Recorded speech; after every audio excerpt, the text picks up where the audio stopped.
Hello. Um, okay, I've got two dogs, amongst other animals, chickens and cats. There's actually a baby goat who might wander into frame at some point. A pygmy goat, so she's tiny. But yeah, so there might be a lot of animals, along with all this beautiful background noise out here in rural Louisiana. Um, my name is Noah Gleason.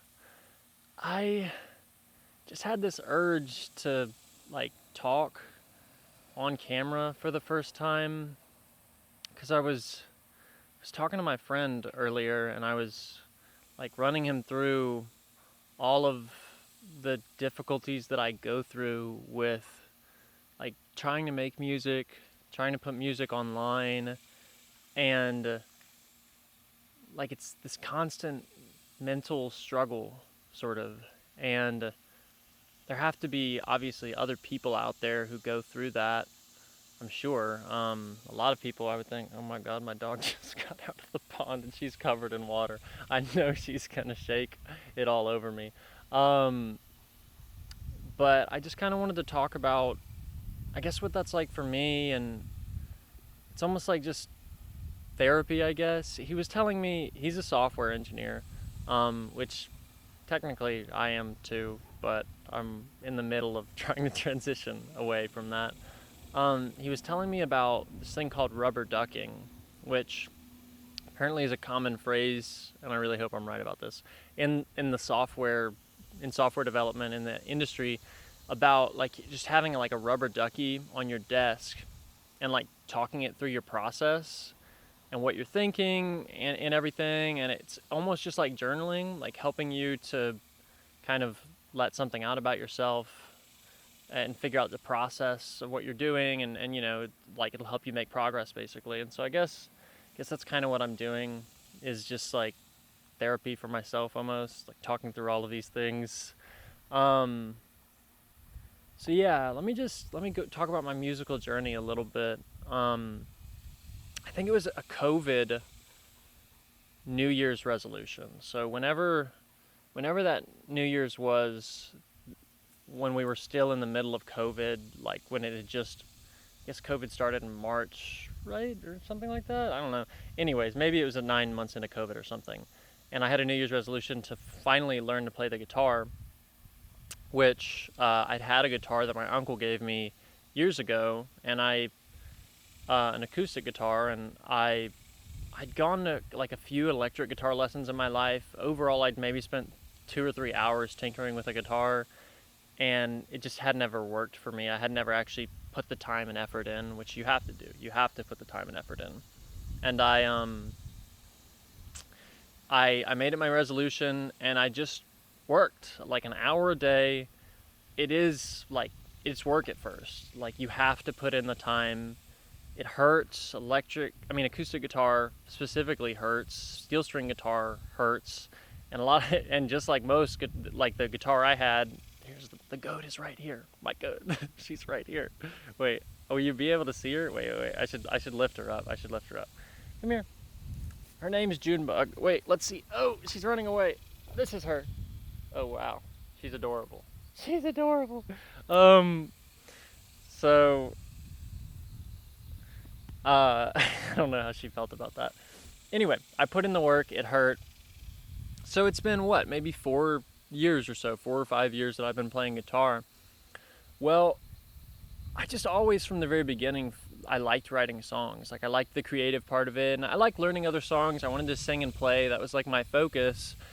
But I just loved writing songs. Like it felt so expressive. I've kind of been like writing music for myself my whole life, but without an instrument. So I just would write these little melodies and these lyrics and so on. And I've written poetry, and so it just, it felt like it made a lot of sense to write music. It just kind of, it's like I've been asking to do it. And about a year ago, maybe a year and a half, I just kind of started writing more, and I just kept at it. Like day after day, hours and hours a day, I would write, I would play, I would practice, I would spend so much time on it. And I just kind of fell in love with the process of it. I loved everything about it, and especially like the intimacy of when you're sitting there writing yourself. You know, nobody has to listen to it. You just get to enjoy it. You get to enjoy the playing of it. Well, you know, at some point, I just kind of started to. I was loving it so much. I was like, what if I try to? The truth is that I was kind of like, well, you know, what if I could become a musical artist? You know, like I could spend time making music and make a living that way, and have that be a life.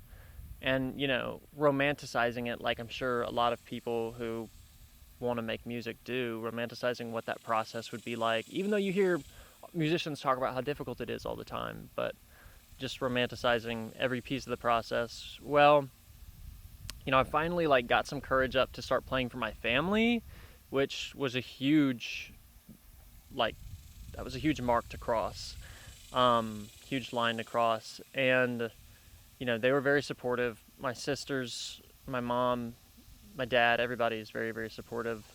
Um, and, you know, and so I just kind of started trying to post online.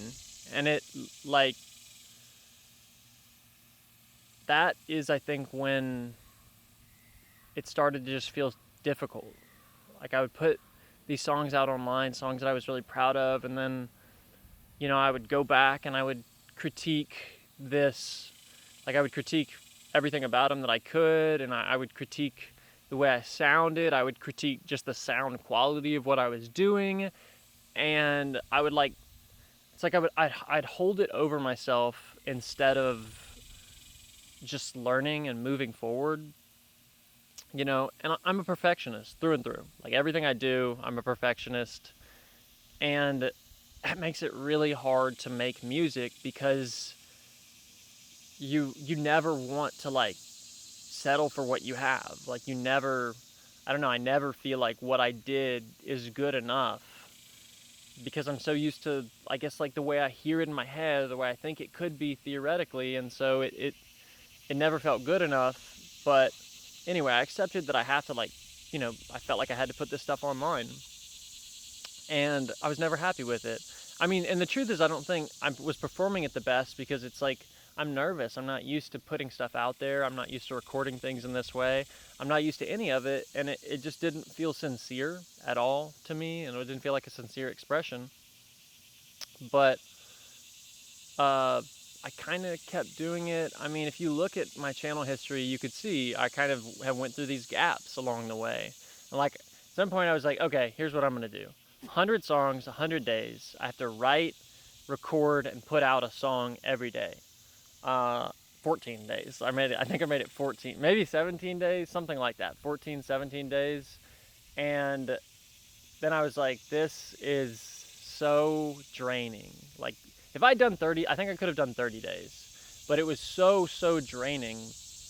And I was watching, like, I was like, how many views are these getting? And we're talking about, you know, sub 100 views here. I was like, how many views is each one getting? And I was live watching the process, and I was like, you know, I was like thinking, I was like, what kind of thumbnail would maybe appeal to people, and so on. I was looking like, how do you need to, it's like all this stuff that if you've done this kind of thing, you probably have done, and it's like, okay, how do I need to, people are like, you need to title your video by the same name as whatever it's published under, blah, blah. It's like all this stuff that is supposed to help with the algorithm, and it's just so in the weeds and feels so inauthentic.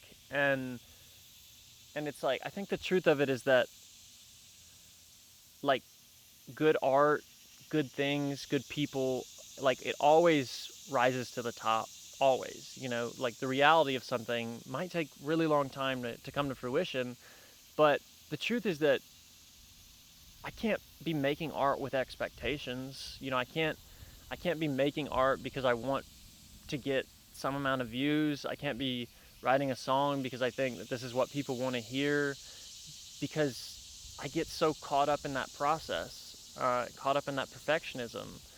And so, you know, then again, recently I'm like trying to start putting music out there, and it still just always feels, I guess it just doesn't feel like the sincerest expression of what it is. And that's kind of why I decided to just make this video, is just maybe I guess the sincerest expression of me is just kind of being myself, you know, just having a YouTube channel where I can be myself in whatever way I want to be. I can just talk to the camera. Even now, I'm thinking to myself, like, I'm actually currently thinking, oh, there were things I wanted to talk about. I remember how I wanted to phrase this better. I had like better analogies or a better structure for how I could do this and not just ramble on. Um, and it's like, that's this constant running process in my head that I want to figure out, I guess, and work through. And I kind of just want to break the barrier of my discomfort of being in front of a camera and talking to, expressing myself to other people, you know, and it might not even be a lot of people, just being that vulnerable, because that, you know, I was thinking earlier about it. Oh, there's a lot of ants on my feet. Um, I was thinking earlier about it, and I was like, you know, if you're truly the sincerest version of yourself, there isn't any audience that would change that. You know, there's no amount of people. If you're the sincerest version of yourself, you could be sincere to yourself alone. You could be sincere to one person, or you could be sincere to 10,000 people that are listening to you. I mean, if you're honest, none of that stuff matters. And I guess I was thinking about the 1975 song "Sincerity is Scary," and yeah, sincerity is scary. Every time that I've ever been in front of a group of people, in front of a camera, in front of any of those things, I've felt like I need to perform the best version of myself, basically. Like, I need to act like the best me that I think I can be. I should act like the me that other people want to perceive me as. Yeah, and I'm a perfectionist people pleaser, so I'm like, yeah, what is going to look best for everybody else for me to do? And so that's kind of what I feel like I've been doing all this time. And then it's also this thing of like, not, you know, not thinking that people really want to hear what I have to say, or hear the art I have to make, or anything else. So, you know, and it's like, well, you just have to make it, because, you know, we spend all this time on the internet, and it's like, I think a lot of the people I talk to, and my friends and my family, and we're like, you have to deal with this dichotomy of the fact that you don't think the internet is the greatest thing. You maybe think it's hurting all of us, but then also the world is being made for the internet. You know, the world is being made centering the internet, and you can try to get away from all of that, and maybe we should, you know, try to get away from it a good bit, but the rest of the world's going to keep rolling on. The rest of the world's going to keep using the internet.